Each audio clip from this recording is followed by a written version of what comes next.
મિત્રો જય શ્રી કૃષ્ણ. આજે રાંધણ સેટ છે ને તો છોકરાઓને થેપલા નથી ખાવાનું, મસાલો લાવી હતી જાજો તો કીધું મુઠિયા ઢોકળા બનાવી નાખ્યા છે. તો મુઠિયા ઢોકળાનો પ્રોગ્રામ નાખ્યો છે. જેને થેપલા ન ભાવતા હોય મુઠિયા ઢોકળા ખાવા આવી જજો. હવે મુઠિયા ઢોકળા ચડી ગયા છે ને હવે એમાં જેને કટિંગ કરી નાખ્યું છે એના વઘાર કર્યો છે. કોબી, લીમડું, ધાણા અને તલ નાખી વઘાર કરી નાખવો છે. હવે વઘારી નાખવાના છે એટલે પછી બેઠા બેઠા ખાવાના. હવે ઢોકળા તૈયાર થઈ ગયા છે, વઘાર બેસી ગયો છે. હવે જમવાનું છે.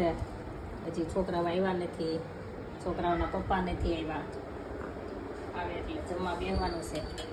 તો આજે રાંધણ સેટ છે તો આજે મુઠિયા થેપલા નથી બનાવ્યા બરવાલીએ, મુઠિયા ઢોકળા બનાવ્યા છે. તો આ મિત્રો કોને કોને તમને ભાવે છે જુઓ. વાહ,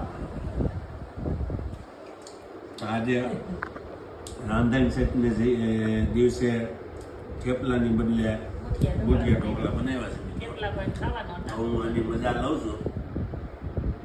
તમે અહીંયા ઓર નજીક તો ખાવા હોય તો બધા મસ્તી દહીં છે અને ગ્રીન ચટણી.